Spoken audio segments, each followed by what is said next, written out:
Vamos a continuar con los temas de la primera unidad.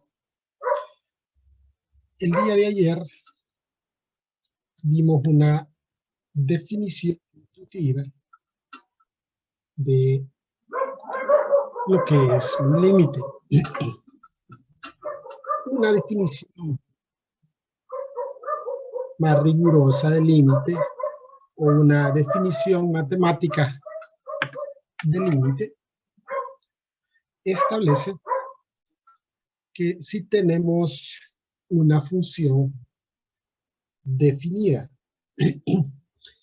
en algún intervalo abierto que contenga al número a, el límite de la función cuando x tiende a ese número a es L y se escribe como límite cuando x tiende a de f de x y esto es igual a L.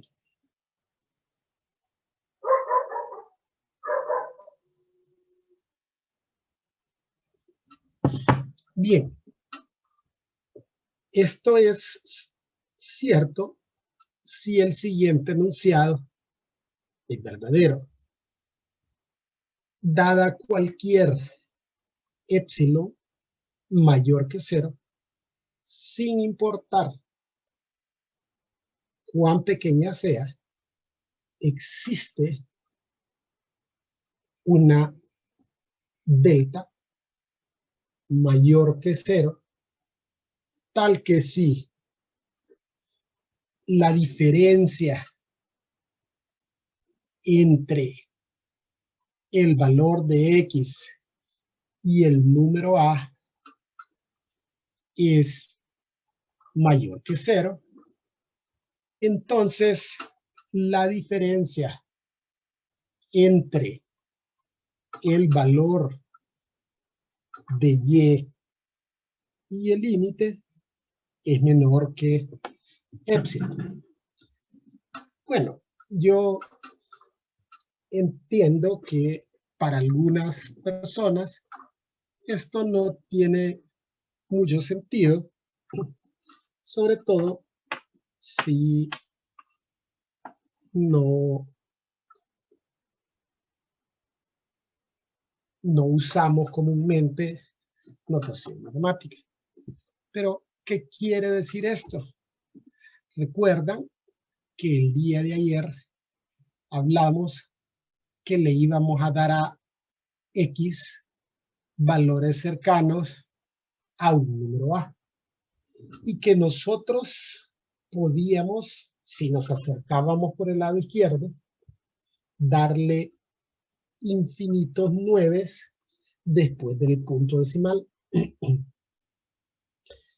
Y que siempre ese número iba a ser menor que el siguiente número, que al realizar una resta íbamos a tener un valor sumamente pequeño, pero que ese valor iba a ser distinto de 0, es decir, iba a ser mayor que 0.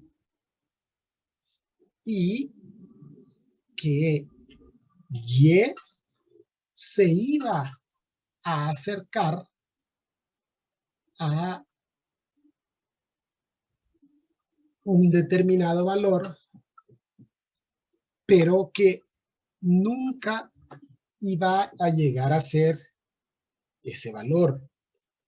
Siempre va a existir una diferencia, por pequeña que sea, pero esta diferencia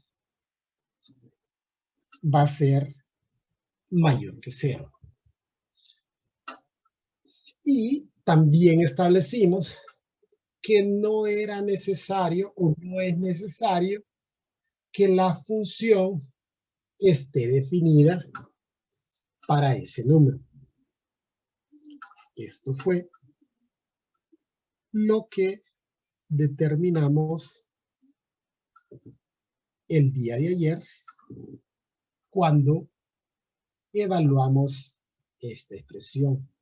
Le dimos a X valores que se acercaban cada vez más a 2, pero que nunca llegaban a ser 2.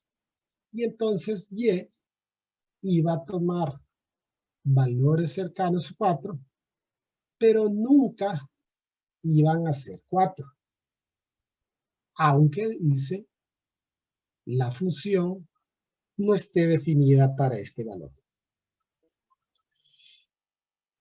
Bien.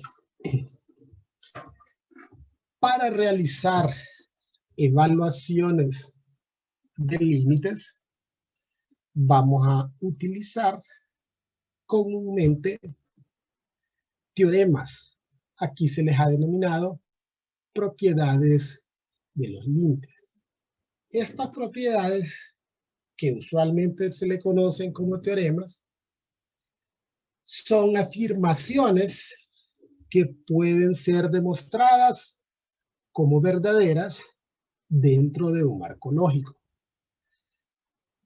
En este curso, a través de ejemplos, estableceremos, sin demostración de estos teoremas, algunos teoremas importantes que nos permitirán hacer cálculo de límites de funciones. Claro, no haremos demostraciones de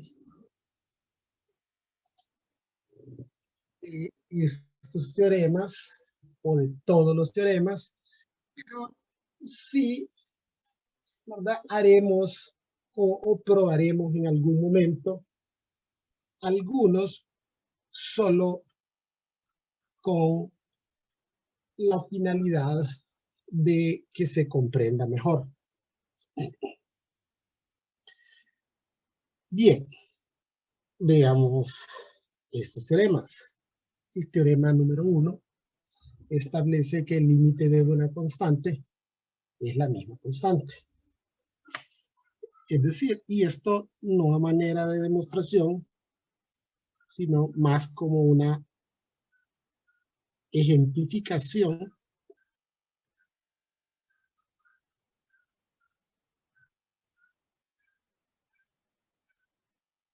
Esto implica que si yo tengo el límite cuando x tiende a 2 de 5, esto es igual a 5. Ahora, justificándonos el teorema, sin hacer una demostración más amplia, la razón por la cual el límite de una constante es la misma constante, porque aquí se establece que x toma valores cercanos a 2, siendo que una constante no está acompañada de la variable x en la cual podamos sustituir valores cercanos a 2, entonces el límite de la constante es la misma constante. Al igual, el siguiente teorema establece que el límite de la función identidad es el mismo valor al cual tiende x. La función identidad es y igual a x. Es decir, y tomará el mismo valor que tome x. Si x vale 2.9, y vale 2.9. Si vale 2.99, y vale 2.99, y así sucesivamente. Entonces, si x tiende a 3, y también tiende a 3. En su mayoría, los teoremas o los teoremas en general sobre establecen las reglas que debemos de seguir para evaluar un límite. En matemáticas, cualquier procedimiento que se realice debe estar respaldado por la teoría. Es decir, que para poder realizar un procedimiento en matemáticas tiene que haber algo escrito. Si no está escrito, no se puede hacer. En general, los teoremas establecen que cuando los valores a los cuales tiende X no son valores prohibidos de una función, para determinar la tendencia haremos una sustitución directa. Es decir, por ejemplo, en este tercer teorema se establece que el límite cuando X tiende a un número A de una función lineal, para determinar el límite yo voy a sustituir el valor al cual tiende X en las X de la función, y de esa forma determinaré la tendencia. Alguien dirá, esto es un tanto contradictorio con lo que nos dijo ayer, que había una diferencia entre evaluar una función y evaluar un límite. ¿Sí? Pero lo que tenemos que entender es que hay una diferencia conceptual entre evaluar un límite y evaluar una función. En este caso, el teorema me dice que como la función lineal no tiene valores prohibidos, para determinar la tendencia sin necesidad de estar haciendo una tabla de valores, yo deberé hacer una sustitución directa, pero debo de interpretar que este valor no es 7. 7 es un valor de referencia. Es decir, cuando X se aproxima a 2, Y se aproxima a 7. Y básicamente eso es lo que estos teoremas establecen, que en los casos en los cuales el valor al cual tiende X no es un valor prohibido, entonces, para determinar la tendencia, esto es como un procedimiento abreviado, como un atajo, para determinar la tendencia, haremos una sustitución directa. Para el mismo caso, cuando tenemos el límite de un polinomio en grado n de x,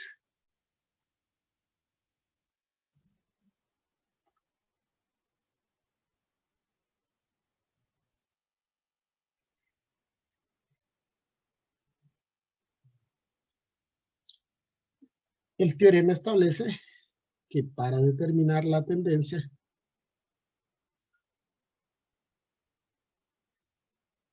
haremos una sustitución directa.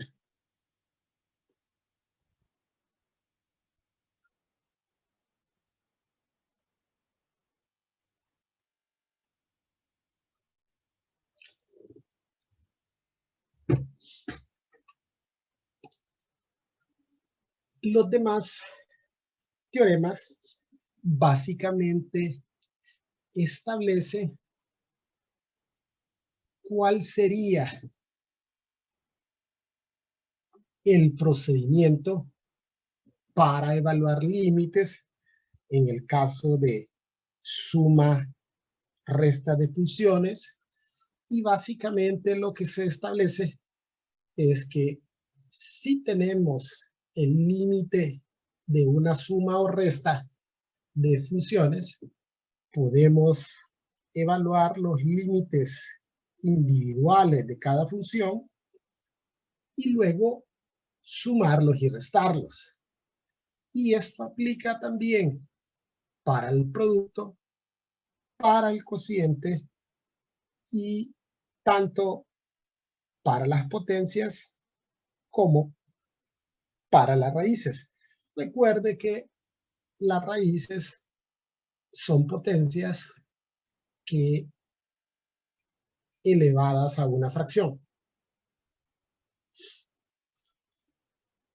Bien, como regla general, para evaluar un límite, siempre vamos a verificar si el valor al cual tiende X es un valor prohibido. Si el valor al cual tiende X no es un valor prohibido, entonces básicamente aplico los teoremas que, de hecho, esto culminará en hacer una sustitución directa o realizar una sustitución directa. En el caso que el valor al cual tiende X es un valor prohibido, tendremos que simplificar la expresión utilizando un método algebraico. Bien, nosotros en nuestros en nuestras clases tanto de álgebra, precálculo y cálculo, solo veremos o solo empleamos dos tipos de funciones que tienen valores prohibidos. Las funciones racionales, es decir, los cocientes, y las funciones con radical par. En el caso de las funciones racionales, los valores prohibidos son los que hacen que el denominador tienda a cero o se haga cero. Y en el caso de las funciones con radical par, los valores prohibidos serán los valores que hagan que lo que está dentro del radical sea un número negativo. Bien. En un ejercicio podríamos aplicar simultáneamente más de un teorema. Es decir, no es que los teoremas se van a aplicar a un caso específico. Los teoremas se van a emplear probablemente todos en un solo ejercicio.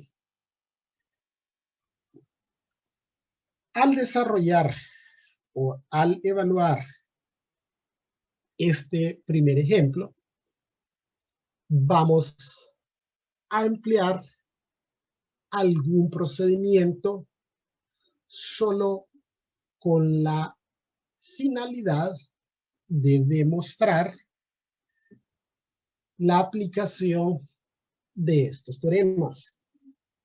Pero esto no es un procedimiento que comúnmente se utilice para evaluar los límites.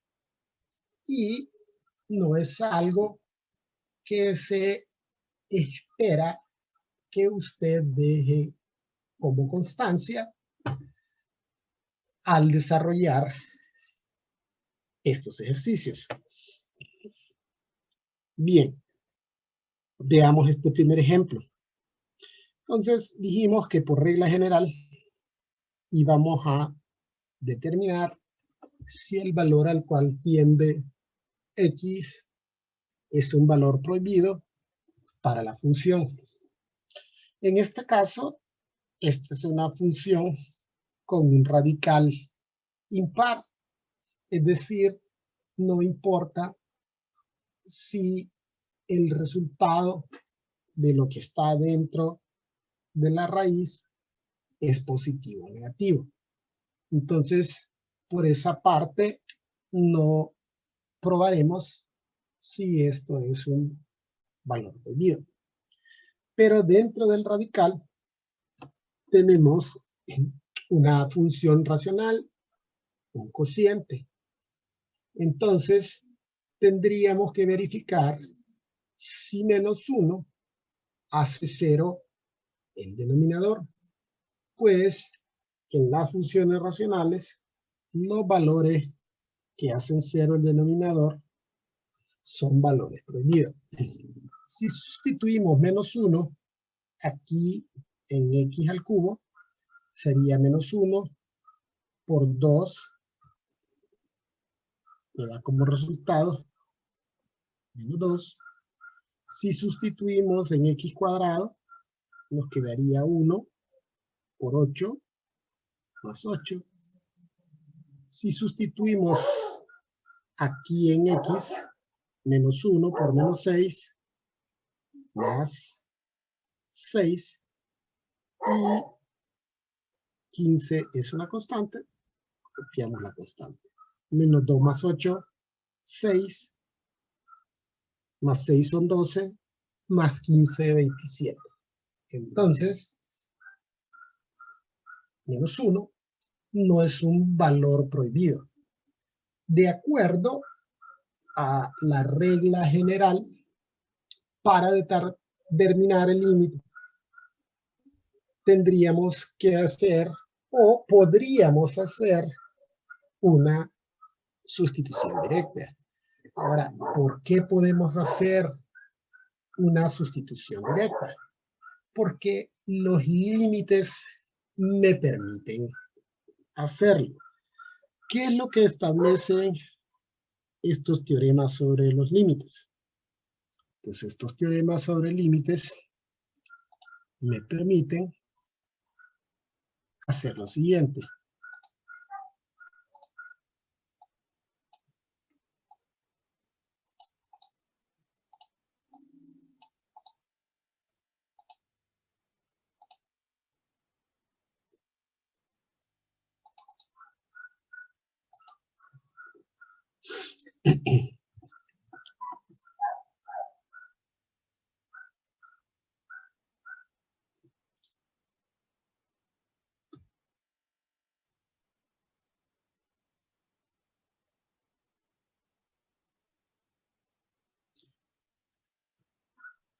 Este teorema número 10 establece que cuando yo tengo el límite de una función radical, puedo determinar el límite de la función de lo que está dentro del radical y luego aplicarle la raíz.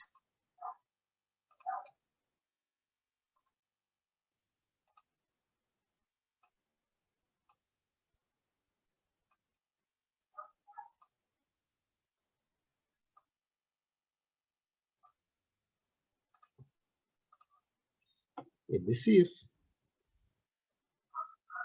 voy a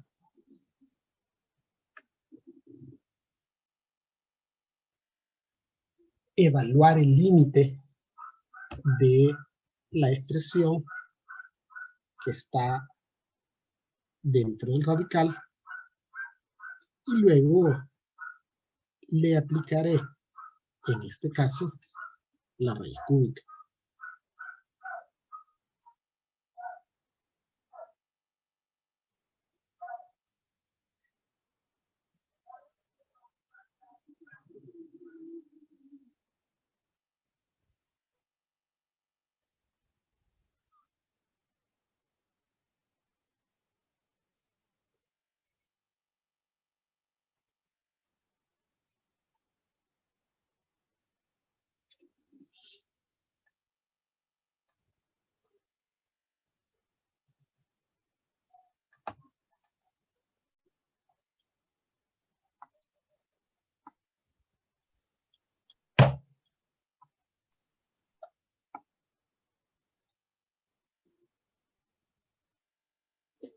Bien,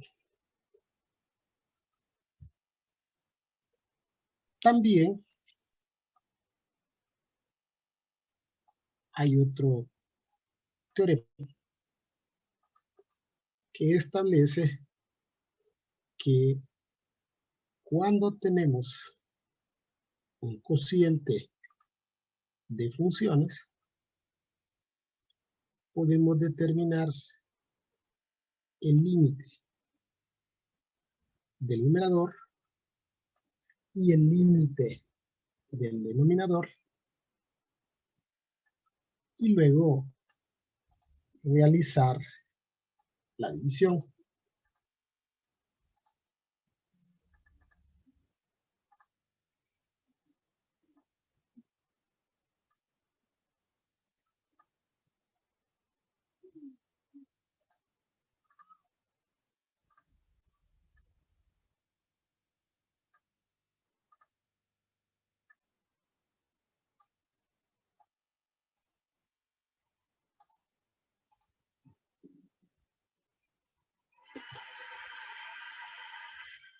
Es decir, voy a evaluar el límite de la función del numerador y el límite de la función del denominador y luego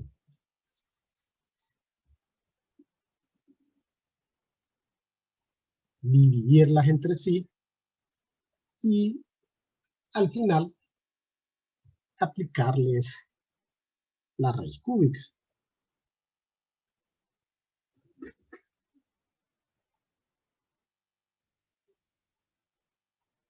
También hay otro teorema que establece que en el caso de funciones polinómicas, como estas no tienen valores prohibidos, para determinar la tendencia, vamos a sustituir directamente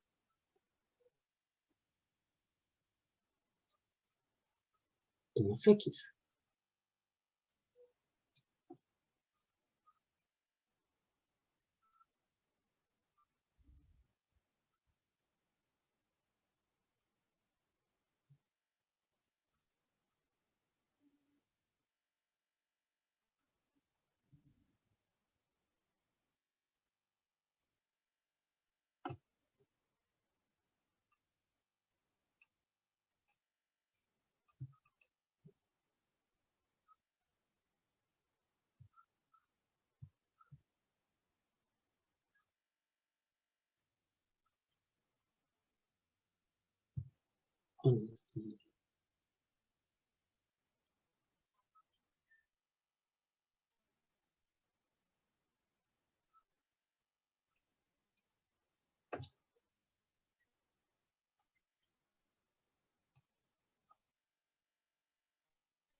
Y al realizar la sustitución directa,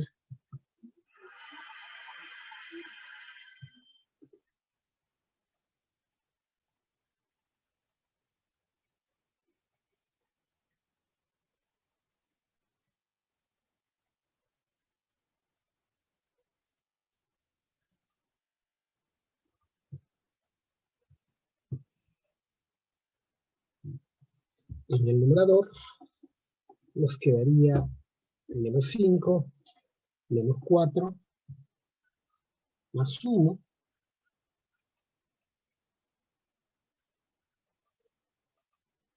que es menos 8, y en el denominador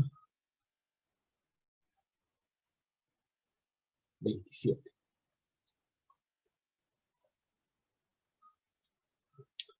Aplicamos raíz cúbica y tendríamos raíz cúbica de 8, de menos 8 es menos 2, y raíz cúbica de 27 es 3. El límite, en este caso, es menos 2/3.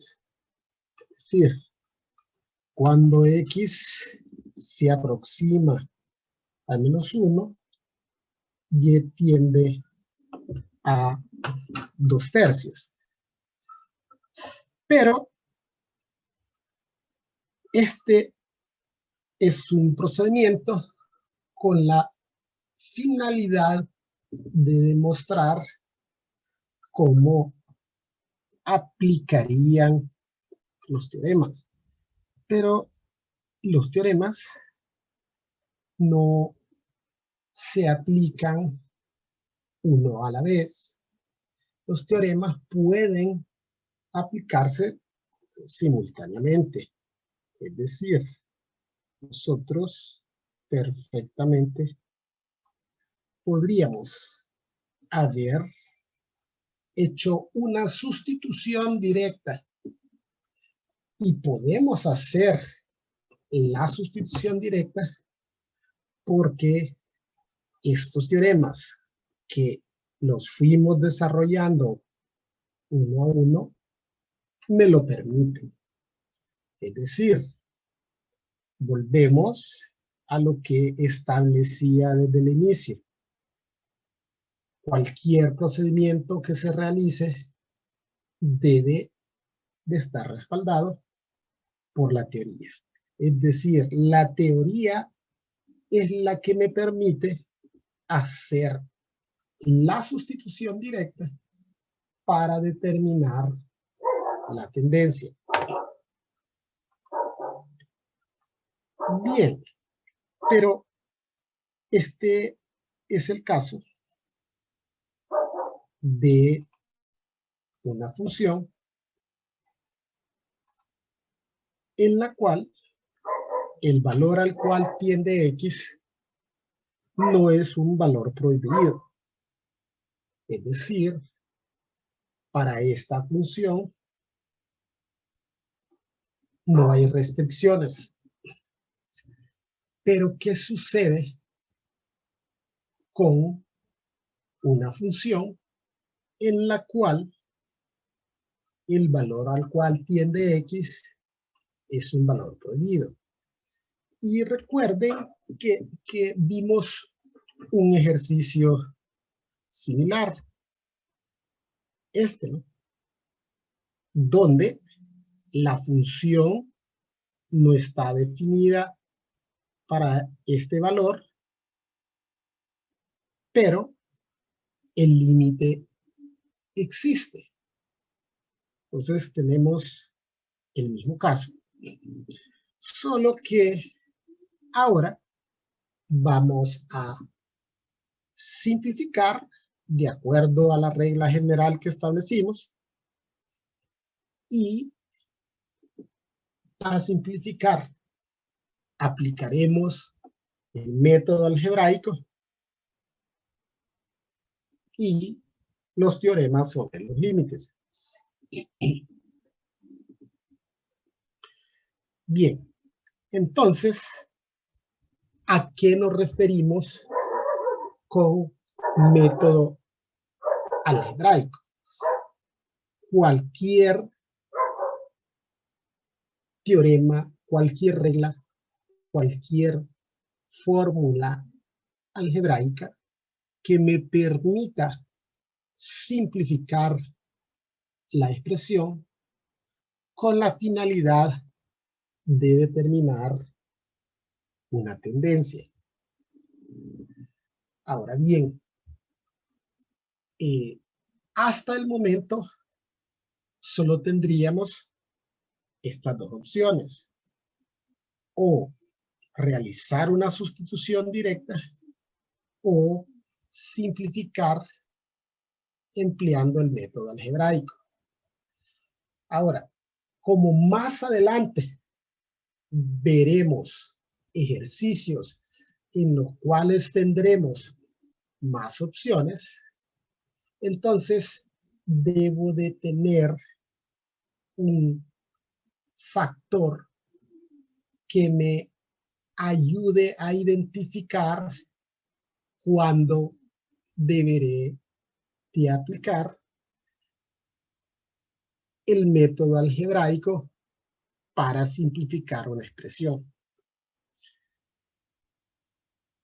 Como estamos hablando en este caso de funciones racionales, en el caso de las funciones racionales, cuando el valor al cual tiende x hace que el numerador tienda a 0 y que el denominador también sea 0,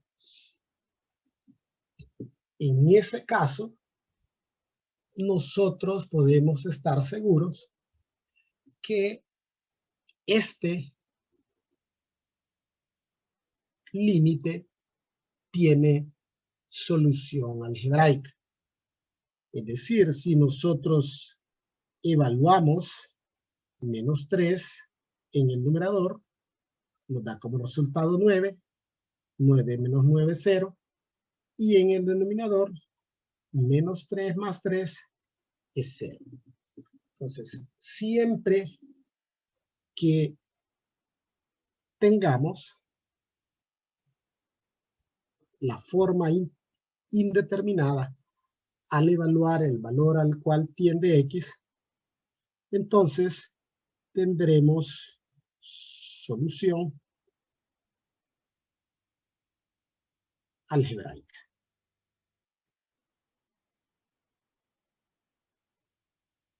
Y con solución algebraica me refiero a que determinaremos una tendencia.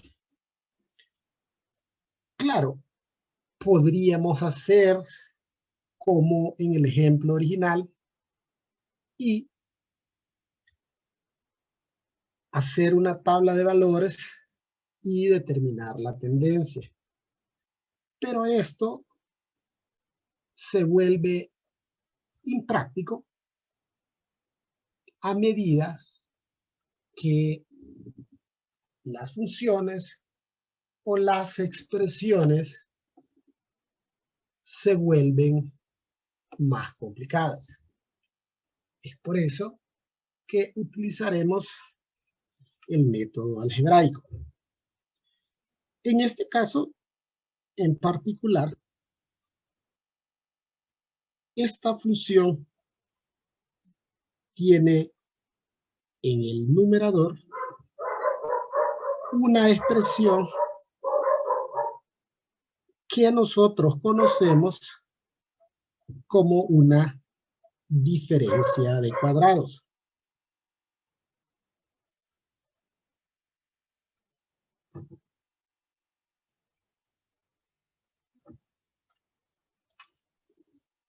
Y sabemos que las diferencias de cuadrado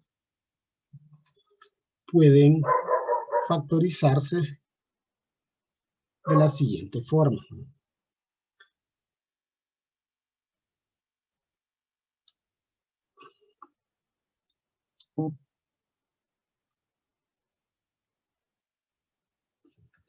Ahí tenemos la diferencia de cuadrada y esta formulita nos la enseñaron en métodos 1, donde dice que esto puede factorizarse. Recuerde que factorizar implica expresar como productos.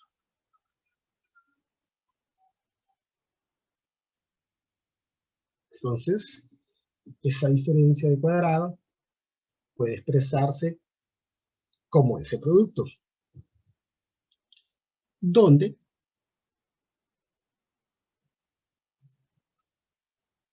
A se obtiene sacándole raíz cuadrada a al cuadrado y B se obtiene sacándole o aplicándole raíz cuadrada a b cuadrado. Entonces, si asumimos que esto es a cuadrado y que esto es b cuadrado,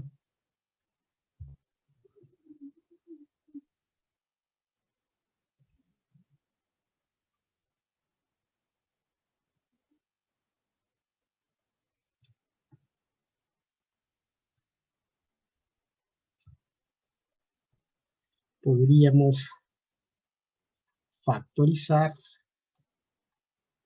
el numerador de la siguiente forma. La raíz cuadrada de x cuadrada es x y la raíz cuadrada de 9 es 3. Es decir, esto es a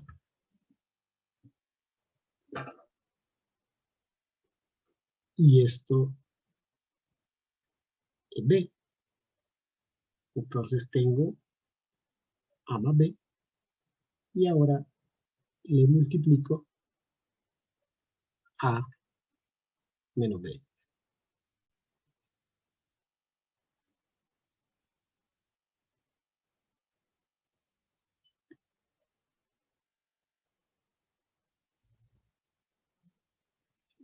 Ahora podemos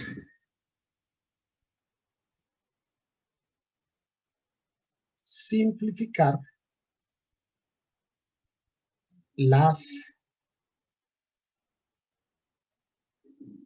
términos semejantes, tanto en el numerador como en el denominador. Y para la expresión resultante,